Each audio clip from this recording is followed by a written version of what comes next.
আজ 26শে মার্চ মহান স্বাধীনতা দিবস। এই দিবসটি আমার কাছে মনে প্রাণে একসাগর রক্তের বিনিময়ে বাংলাদেশ নিয়ে এসেছে। কিন্তু সবচেয়ে দুঃখের বিষয় এটাই, একদিন 72 সাল থেকে পর্যন্ত আজ তো 14 পর্যন্ত বেঁচে আছি, কোনদিন আমার প্রশাসন আমাকে এই মুক্তিযুদ্ধের কার্ড আমন্ত্রণ, মাঠে আমন্ত্রণ সবসময় জানিয়েছে। আজকে এই প্রথম জীবনের সবচেয়ে দুঃখ হলো সত্য যে রাজমিয়ার প্রশাসন এখন পর্যন্ত কোনো কার্ড আমাকে দেয়নি।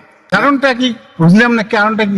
আমি কি আমার অপরাধটা কি? মুক্তিযুদ্ধ করা অপরাধ, আমাদের স্বাধীনতা যুদ্ধে থাকা অপরাধ। আমি একমাত্র ব্যক্তি রাজনীতি বীর প্রতীক, ক্যাপ্টেন আইজুল বীর প্রতীক। আমি অনলি দ্য ম্যান, স্বাধীনতা যে রাষ্ট্রের 126 জন খেতাব, তার মধ্যে আমি একজন রাজনীতি বেঁচে আছি। এর চেয়ে বড় দুঃখ ইয়েতে আমার বাড়ির লোকজন বলছে আপনি এখন পর্যন্ত ইয়েতে মাঠে যাননি, তো লজ্জা লাগে আমাকে মাঠে না যাওয়া। আমি তো বিস্মিত হয়েছি, কারণ একজন খেতাব প্রাপ্ত মুক্তিযোদ্ধা, তাকে আমন্ত্রণ জানানো হয়নি, সত্যিই লজ্জাস্কর ব্যাপার। মুক্তিযোদ্ধাদের দাওয়াতের বিষয়ে আমরা মুক্তিযোদ্ধাদেরকে দিয়ে দিছি, ঠিক আছে? 300 কার্ড দিছি মুক্তিযোদ্ধাদের, এবং মুক্তিযোদ্ধাদেরকে বলে দিছি আপনাদের মুক্তিযোদ্ধা যারা যারা আছে সকলকে আপনারা, এবং তারা দায়িত্বটা খুশি মনে নিয়েছেন। তারা যাদেরকে যাদেরকে দাওয়াত দিচ্ছেন এটা তারাই ভালো বলতে পারবেন।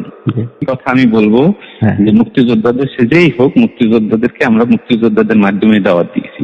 তাদেরকে আমরা যথেষ্ট সংখ্যক কার্ড দিয়েছি, তাদেরকে বলেছি যে আপনারা কারা কারা কাকে কাকে আনবেন না এটা আপনাদের বিষয়, ঠিক আছে? দাওয়াত দেওয়ার মালিক ওনারা, দায়িত্ব আছে, দায়িত্ব মুক্তিযোদ্ধাদের মাধ্যমে করতেছি। সহজ কথা আপনি বুঝতে চেষ্টা করেছেন যে আমরা মুক্তিযোদ্ধাদের দাওয়াত মুক্তিযোদ্ধাদের মাধ্যমে দেওয়াটা, তারাই বলছেন যে আমাদেরকে কার্ড দিয়ে দেন, আমরা দেবো।